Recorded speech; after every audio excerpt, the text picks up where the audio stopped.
화제가 된 이슈를 짚어보는 시간 아침의 스토리입니다. 최영일 시사평론가 신은숙 변호사와 함께합니다. 안녕하세요. 안녕하세요. 어서 오십시오. 반갑습니다. 안녕하세요. 자, 어제 있었던 문화체육관광부 국정감사에서요. 유독 질타를 받은 한 사람이 있습니다. 다양한 폭력성 녹취록까지 공개가 됐는데 자, 무슨 일이 있었는지 어제 국감 현장으로 가보시죠. 저는 87년부터 2002년까지 대표팀 지도자를 했고요. 규정 이외의 일을 하셨습니까? 그렇지 않습니다. 이 오해를 받습니다. 감사 보고서에 나온 거 보고 깜짝 놀랐습니다. 요청했기 때문에 자문해줬던 거지. 저한테 편지가 한 통 왔습니다. 이 녹취는 본인의 목소리가 아닙니까?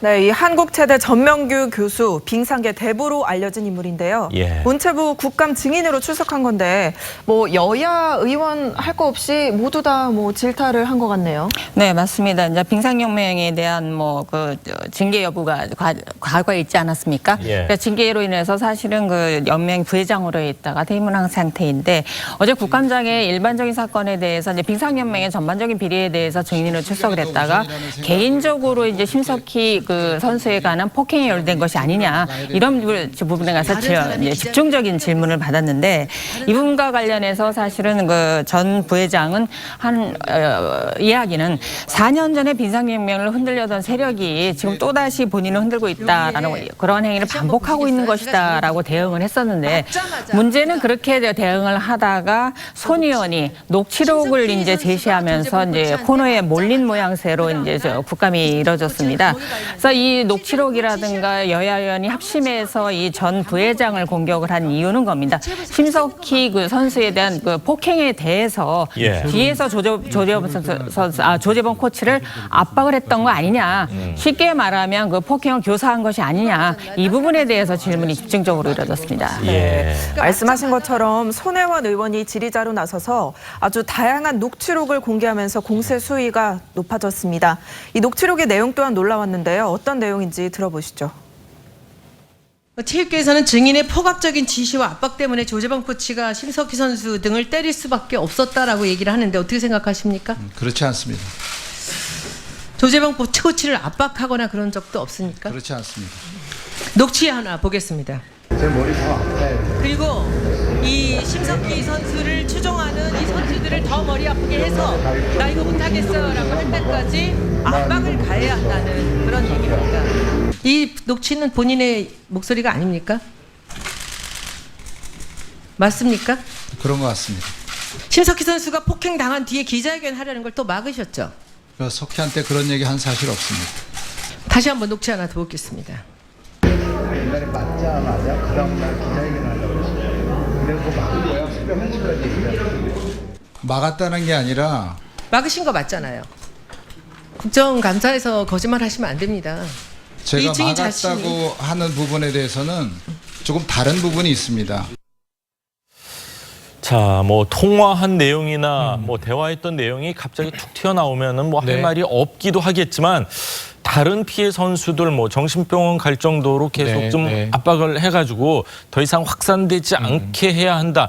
이거는 뭐 이유 여하를 막론하고 뭐 질타를 받을 수밖에 없는 이런 상황입니다. 이거는 질타 정도가 아니고요. 예. 반인권적이잖아요. 맞습니다. 아무리 자신이 뭐 빙상협회에서 빙상계 대부로 불리고 예. 선수들에게 결과적으로는 좋은 성적을 내기 위한 방식으로 저랬다 하더라도 저게 용납됩니까? 학교에서 체벌도 지금 안 되는데 예. 국가대표 선수에게 자 정신병원에 갈 정도로 사람을 압박해서 미칠 지경으로 만들어라. 그래서 예. 포기하게 만들어라. 우리말을 따르게 만들어라. 저 고문이죠, 저게. 고문이네요. 저게 무슨 훈련입니까? 아니죠. 선수를 대하는 태도 아니죠. 저거는 제가 보기에는 범죄에 해당하는 지금 일이 실행됐다면 지금은 일단은 녹취로 이 코치에게 압박을 하는 내용이잖아요. 좀 깜짝 놀랄 일인데 그렇습니다. 그동안 이제 정말 그 부당한 권력 행사로 선수들을 괴롭혔다. 어찌 보면 성과는 있었지만 그 방식은 완전히 잘못된 것이었다는 게 적나라하게 드러난 장면이 아닌가 싶어서 참 안타까움을 금할 수가 없습니다. 예. 그동안 저희가 조재범 전 코치가 심석희 선수를 폭행했다. 맞습니다. 이렇게까지만 알고 있었는데 사실 그 위에는 이 전명규 교수가 있었던 거 아니냐 이런 주장이 나온 건데요. 심석희 선수를 폭행한 혐의로 구속된 조전 코치의 옥중 편지가 공개됐습니다. 들어보시죠. 제대로 간 최민정 선수가 실력과 성적이 너무 좋다 보니 한국 체대가 더 잘 나가야 되니까 시합 때마다 저를 매우 압박하셨습니다. 교수 연구실에서 2-3시간씩 하염없이 세워놓고 욕을 하고 소리를 지르셨습니다. 저는 그만두겠다고 말씀드렸더니 욕을 하며 머리를 주먹으로 때렸습니다. 뺨도 맞았습니다.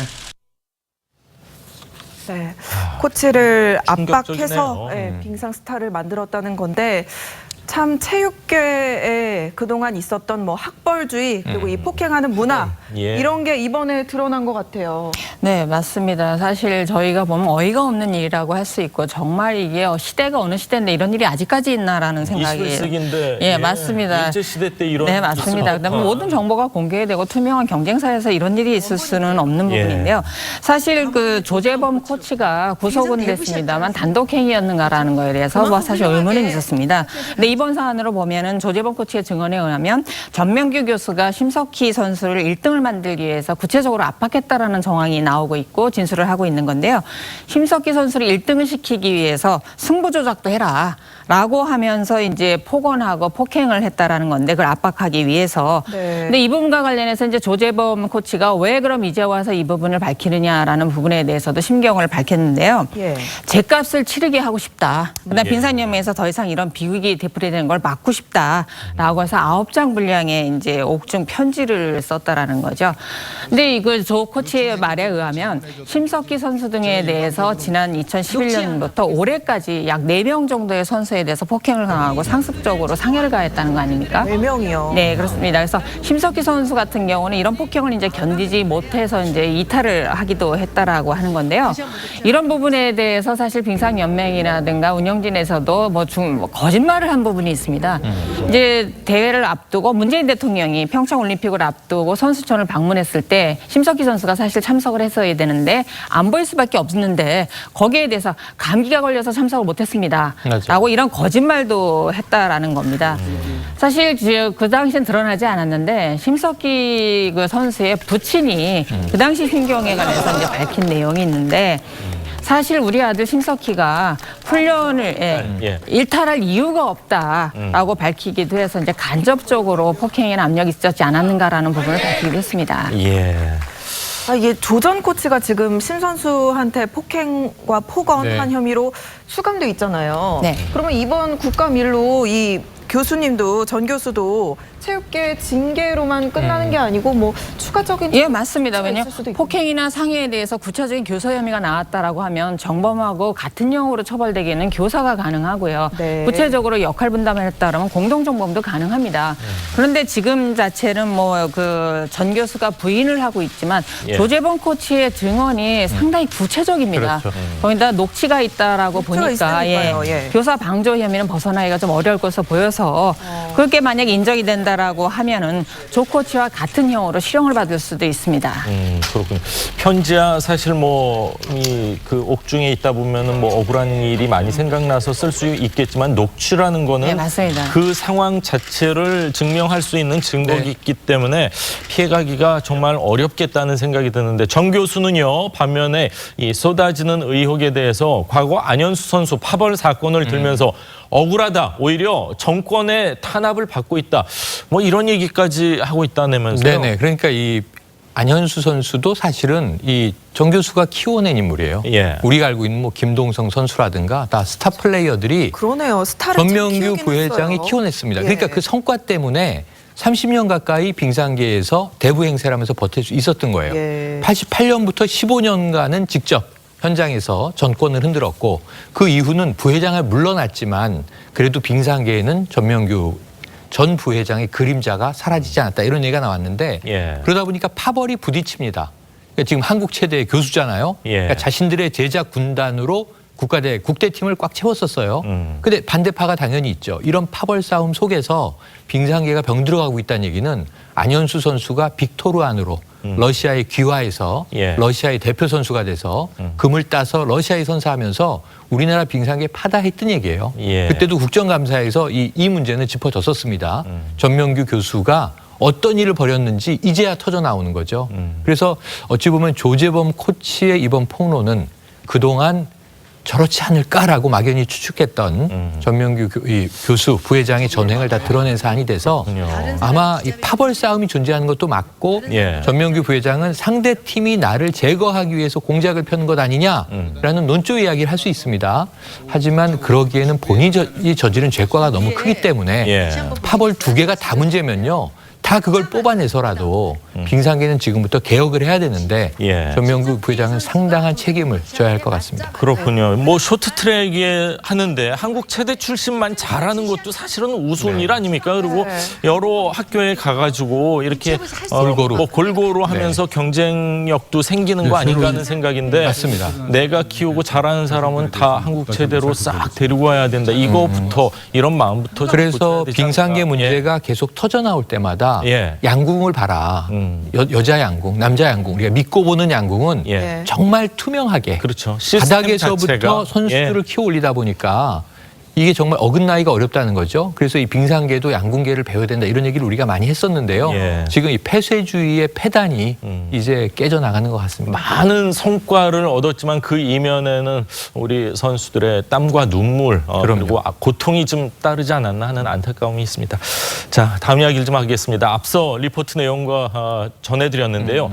달리는 화물차에서 낙하물이 떨어져서 큰 사고가 발생했습니다. 한 명이 사망하고 많은 분들이 다쳤다면서요. 그러니까 이게 트럭에서 예. 발포 수지를 실은 이게 톤백이라고 부르더군요. 거의 예. 1톤짜리 큰 화물이 떨어져 나가면서 그게 갑자기 도로에 쿵 떨어지니까 그 뒤에 오던 버스가 깜짝 놀란 거죠. 그렇죠. 근데 사실은 멀리서 이걸 봤으면은 이렇게 급정거를 했을 것 같은데 너무 놀란 기사가 이걸 피하기 위해서 차를 틀었다가 이 엄청난 교통사고가 나면서 인명 피해까지 발생을 한 상황입니다. 여기서 제가 가장 좀 분노하는 대목은요. 저 예. 영상을 보시면서 이걸 떨어뜨린 트럭 기사는 그것을 알았는데 예. 사고가 나는 장면까지를 보면서 유유히 그 자리를 달아났다는 거예요. 예. 무책임의 극치 아니겠습니까? 정말 저는 도로 달릴 때마다 우리가 매일 어딘가를 주행해서 맞습니다. 차를 타고 방송국을 오고 또 우리가 직장을 가고 가정으로 돌아가고 출장을 가고 여행을 가고 어딘가로 가는데 저런 도로에서 나는 대형 사고들 정말 이게 전쟁보다 무섭습니다. 일상에서 뻥뻥 터지는 일이 되다 보니까요. 사실 이렇게 위험해 보이는 과적 차량을 우리가 도로 다니다 보면 많이 보는데 저는 오늘 새벽에 오면서도 한 번 예. 봤거든요. 네, 그러셨어요. 예, 그런데 이 화물차 운전자 말씀하신 것처럼 도망을 갔습니다. 그런데 붙잡혔다고요? 예, 맞습니다. 25톤 화물차 운전자가 사실 낙하물을 떨어뜨리고 사고가 나는 것을 분명히 인지를 했을 텐데 그대로 도망을 갔습니다. 그러다 이제 경찰에 현재 붙잡힌 상태라고 하는데요. 사실 직접적인 원인은 운전자가 그 핸들을 급격히 틀었다라고 볼 수 있지만 그 근본 원인은 낙하물이었고 운전자의 그 증언에 의하면은 그 낙하물을 도저히 피할 수가 없었다. 본인이 예. 사고를 피할 방법이 없었다라고 증언하고 있어서 그렇군요. 낙하물이 사고의 원인인 것은 이제 분명한 거로 보이는데요. 예. 문제는 이런 낙하물이 도로 위에 사실 폭탄이라고 볼 수 있는데 지난 5년간 이게 132만 건이나 수거가 됐다라고 합니다. 132만 예, 건이요. 그래서 한 해 26만 건이나 수거가 되고 있다라고 합니다. 예. 그래서 정말 이제 도로공사 측에서 이제 관리를 좀 감독을 강화해야 될 거라고 보이는데 문제는 지금과 같이 다량의 이제 사상자를 낸 사안에서 이 낙하물에 대해서 피해를 봤을 때 실제로 어떻게 보상을 받아야 되는가 예. 이런 부분과 관련해서 봤을 때 보험 물론 처리가 안 되나요? 보험 처리는 되겠지만 일반적으로 이제 승객이나 이런 분들이 보험 처리되는 부분 외에 이제 민사적으로 배상을 예. 받으려고 하면 민법 규정에 따라야 되는데 민법 규정에 의해서 이제 가해자에 대해서 손해배상을 받으려고 하면요 낙하물을 떨어뜨렸고 그거를 인해서 사고가 발생한 게 분명하다는 인과관계를 입증을 해야 된다라는 겁니다. 예. 그리고 이제 지금과 같이 25톤 트럭에서 낙하물이 떨어졌다라는 게 분명하면 사실은 사고 원인은 괜찮은데 보통 가다 보면은 어디선가 날라온 돌이 어느 차에 의해서 날라 들어오는지를 모를 때가 있다라는 겁니다. 많죠. 예. 근데 그럴 때도 피해 차량이 그 돌을 누가 이렇게 날라오게 했는지를 입증해야 된다라는 어려움이 있습니다. 예. 그래서 물론 이제 이 중간 사이에 도로공사가 있기는 합니다. 도로공사가 우리가 고속도로에서 돈을 내고 통행하는 것인데 그럼 도로 상태를 안전하게 유지보수해야 되는 거 아니냐. 그럼 도로에 낙하물이 있으면 즉시 치워서 사고가 없게 했어야 되지 않느냐. 이런 부분에 대한 의문이 있을 수 있는데 판례를 살펴보면요. 그 돌이 언제 떨어졌는지 시간이 언제인지 따라 도로공사가 그렇네요. 전적으로 책임을 지지 않는 경우가 있다라는 겁니다. 예. 그래서 이런 부분 때문에 피해 차량이 억울하고 무고한 사고를 당할 수 있는 부분이어서 사실은 관리감독을 더 하고 뭐 보상금 제도 뭐 실시하고 있지만 사실 실효성이 없는 상태이고 해서 지금 상태로서 이제 대책을 생각해 보면 고속도로에 이렇게 진입할 때 예. 적재물에 대해서 매번 이렇게 점검을 하는 이런 시스템이 당장 시급하지 않을까라고 생각해 봅니다. 떨어지는 거를 막는 게 가장 실효성이 네, 맞습니다. 되지 않을까 하는 생각인데 뭐 방어운전 아무리 얘기를 해도 지나치지 않는 것 같습니다. 자, 다음 이야기도 이 운전과 관련된 건데요. 운전을 하다 보면 운전자들 사이에 뭐 사소한 뭐 때로는 격한 시비가 붙는 일도 있습니다. 네. 그런데 돈 없는 보복 운전 사고가 끊임없이 일어나고 있는데 이번에는 상대 운전자를요 차에 매단 채 속도를 아주 빠르게 해서 질주를 한 운전자가 있는데 전 저 영상 이게 깜짝 좀 놀랐습니다. 황당합니다. 그러니까 예. 이 유사한 사건이 하나 있었는데요. 교통경찰을 매달고 주행을 한 이 승용차가 있었는데 예. 이때 뭐냐면 음주 단속을 교통경찰이 하니까 피하려고. 술 마신 운전자가 피하려고 한 거예요. 예. 이게 정말 지금 화면 좀 보시죠. 정말 나쁜 일이지만 지금 이거는 음주도 아니에요. 어제 저녁 7시 반이니까 퇴근길입니다. 예. 부산 서구에서. 그런데 BMW 승용차와 레조 승용차 간에 시비가 붙었어요. 예. 그러니까 이제 이 수입 차량이 1차선으로 급차선 변경을 하면서 좌회전을 받으려고 하는데 뒤에 있던 차가 깜짝 놀라서 화가 난 거죠. 상향등 켜고 이제 빵빵빵 클락션을 울린 겁니다. 그러다가 칼치기를 해서 다시 그 차 앞으로 가게 됩니다. 예. 교차로에서 두 차가 나란히 서서 서로 욕설을 주고받으면서 싸우다가 이 한 운전자가 던진 물병이 상대 쪽 차량 안에 들어가면서 물이 튄 거예요. 그러니까 격분했겠죠? 예. 그래서 이제 차에서 내려서 상대방 차 조수석에 갔더니 창문을 내리고 언쟁을 하던 과정에 예. 자, 죽기 싫으면 손 떼라 그러고 달려버린 거예요. 아휴. 그러니까 이 싸우던 이 반대쪽 차량 운전자는 매달린 채 조수석 창문에 매달린 채 150m를 주행했는데 예. 영상 보시면요. 속도가 느리지가 않습니다. 그러니까 저 화면만 봤을 땐 무슨 영화 스턴트맨 같은 그런 상황이에요. 영화에나 나오는 상황인데 예. 절대로 항상 자막으로 친다면 따라하지 마시오. 매우 위험 이런 지금 상황의 만약 일을 저기서 떨어졌으면 사람이 몇 번이나 굴를 수 있는 그런 죽거나 상황 아닌가요? 다칠 개연성이 매우 높은 상황이 예. 연출돼 버린 겁니다. 아마 굉장히 큰 처벌을 받게 될 겁니다. 예. 문제는 저희가 앞서서 화물차 피하려다가 버스 사고 난 거 얘기했지만 저분들 피하려다가 주변 차량까지 피해를 볼 수 있는 거잖아요. 예, 맞습니다. 피해를 볼 수 있고 그다음에 다칠 수도 있죠. 일단은 당장 이제 그 매달려 있었던 이제 피해자인지 가해자인지 서로 주장이 엇갈리고 있으니까요. 예. 그분이 이제 직접으로 피해를 보겠지만 도로에서 공중이 다니는 도로에서 두 차량 다 위험 운전을 했는가라는 부분은 판단을 해봐야 되는데 문제는 이게 도로다 보니까 옆으로 뒤로 많은 차량이 다니고 있다라는 그렇죠. 겁니다. 이 차량이 다니고 있는데 두 사람의 이런 신경전으로 인해서 매달려가던 정씨가 떨어져서 다른 차가 낙하물처럼 또 피하다가 다른 사고를 발생시킬 수 맞습니다. 있거든요. 맞습니다. 그래서 이 두 차량 자체를 이제 조사를 엄밀히 해봐야 되지만 위험 운전을 했고 난폭 운전을 했다라고 하면 두 차량이 모두 사실 법적 책임을 질 수가 있다라는 겁니다. 그렇군요. 다행히 다른 사고가 없어서 정말 그건 다행이라고 예, 생각합니다. 큰 사고가 없어서 정말 다행인데 제가 아나운서 처음 됐을 때 아나운서 선배님이 했던 얘기 중에 네. 운전을 하다가 속상한 일이 있더라도 저 차 운전자가 대한민국에서 제일 격투기를 잘하는 선수다, 헤비급 선수다 이런 마음으로 운전을 하면 항상 겸손하게 할 수 있다 이런 생각이 좋은 드는데 조언이 있었네요. 저런 일이 벌어지다가 정말 큰 사고가 날 수 있습니다. 자, 그런가 하면요. 어젯밤 또 자유로에서 광란하에 역주행을 한 운전자가 있었는데요. 영상을 보고 이야기를 좀 나누겠습니다. 저는 1차로에서 달리고 있었거든요. 상대편에서 빨간 불빛이 아닌 하얀 불빛이 헤드라이트 불빛이 슬금슬금 오는 게 보이더라고요. 반대편 차선에서 진입하는 차인 줄 알고 처음에는 점점 다가오면서 이제 역주행하는 차선인 걸 알고 급하게 피했어요. 그대로 그냥 1차로로 계속해서 진행 중이었더라고요. 여보세요, 여기 제일 자유로운데요. 바로 112에 전화로 신고를 했죠. 아, 영상만 봐도 진짜 정말 아찔한데요. 소름이 돋습니다. 예. 예. 잡았죠? 잡았습니다. 잡는데 잡는 과정이 예. 오늘 점점 영화 같은 얘기로 흐르고 있는데 그러네요. 예. 이게 가장 영화 같아요. 다마스 차량 한 대를 경찰차 5대가 추적을 합니다. 예. 근데 계속 역주행을 하는 상황이다 보니까 언제 앞에서 오는 차량과 부딪힐지 모르잖아요. 맞습니다. 마치 경찰차가 호위하듯이 추적을 하는데 멈추질 않는 거예요. 결국은 끊임없이 도주를 하다가 경찰 차량 5대한테 포위돼서 잡혔는데 저는 이게 경찰이 그런 생각을 당연히 했을 것 같아요. 이게 무슨 약물을 했거나 그렇죠. 지금 음주가 음주를 만취 했거나, 상태가 네. 아니냐. 왜냐하면 역주행을 긴 거리를 했습니다. 그래서 지금 굉장히 많은 차량들이 자유로에서 어제 놀랐습니다. 예. 자유로라는 게 더 중요한데요. 자유로는 차량들이 대체로 과속을 하는 경향성이 있는 도로입니다. 아마 80km 정도까지는 달릴 수 있는 80km까지는 예. 허용인데 예. 보통 100km 이상으로 달리는 차량을 왕왕 보게 되죠. 아까도 예. 신고하는 와중에 1차선을 지나가는 차량을 보시면 굉장히 빠른 이 속도로 지나가는 차량들이 있거든요. 예. 대형 사고로 이어질 가능성이 많았으나 5대까지 경찰차가 출동했던 이유는 사고를 방지하기 위함이었고 예. 어제는 경찰의 추격 전략이 주요했던 것 같습니다. 그렇군요. 이 붙잡힌 역주행 운전자 뭐 이런저런 얘기를 했는데 생각지도 못한 얘기를 하고 있습니다. 맞습니다. 한번 들어보시죠. 마약도 음성으로 나오고 음주도 감지도 안 되고 검거 과정에 하는 말이 버스 기사가 나를 죽이려고 해서 지금 도망가고 있는 거다 이렇게 얘기하더라고요. 보니까.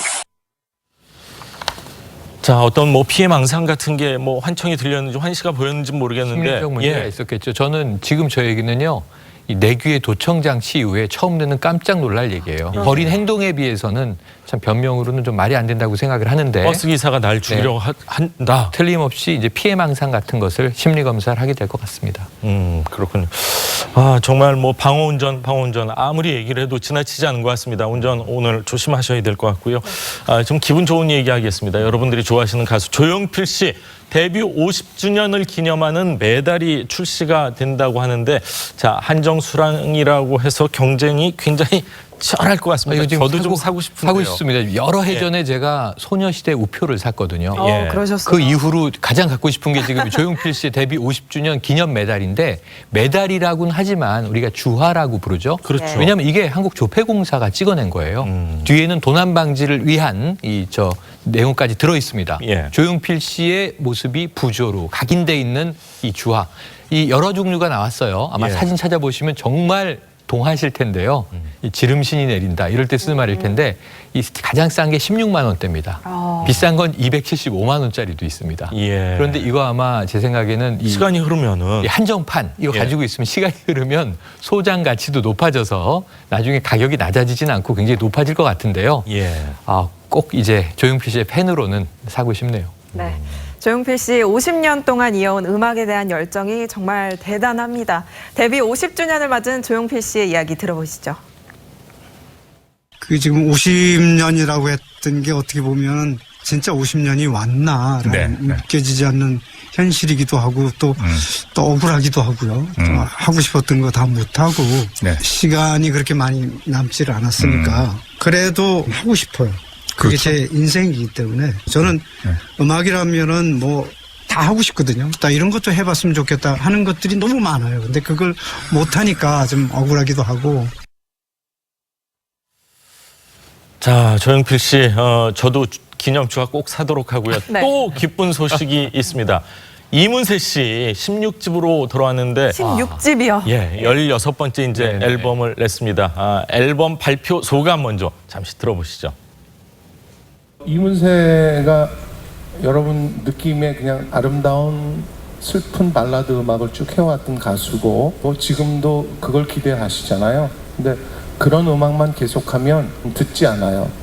예전하고 뭐 다를 게 없어? 예전이 더 좋아. 그래. 저도 발전해야 되잖아요. 전 마음속에 늘 새로운 것을 항상 탐구하고 공부하고 그래왔습니다. 그러니까 네, 16집이라니까 정말 대단한데 네. 앨범 들어보셨어요? 들어갔습니다. 이게 완전히 그 조용필 씨가 예전에 헬로 앨범 냈을 때 바운스가 대폭발이었잖아요. 예. 이렇게 젊은 감각으로 의외였어요. 근데 이문세 씨도 이번에 완전히 새로운 신선한 음악이고요. 젊은 후배 가수들과 콜라보레이션을 했습니다. 헤이즈란 가수하고 목소리가 굉장히 잘 맞아요. 예. 저는 이적 씨하고 조조할인 불렀을 때 와 이런 신곡을 냈나 그랬는데 그게 옛날 곡이 됐고 예. 그다음에 드라마 주제곡 알 수 없는 인생을 내서 굉장히 흥겨운 노래 보사노바풍을 선보였는데 이번에 이문세 씨는 또다시 변신과 진화했다. 오늘 한번 희미해져 꼭 예. 들어보시죠. 네. 자, 이문세 씨, 대한민국 LFC 총재십니다. 롱페이스 클럽이라고 제가 거기 뭐 옛날 부회장, 생각나네요. 역할을 좀 하기도 했었는데 16집 앨범 진심으로 축하하고 앞으로도 뭐 조용필 씨도 그렇고 이문세 씨 뭐 왕성한 활동 기대를 하겠습니다. 자, 오늘 두 분 말씀은 여기까지 듣겠습니다. 감사합니다. 감사합니다. 맞습니다.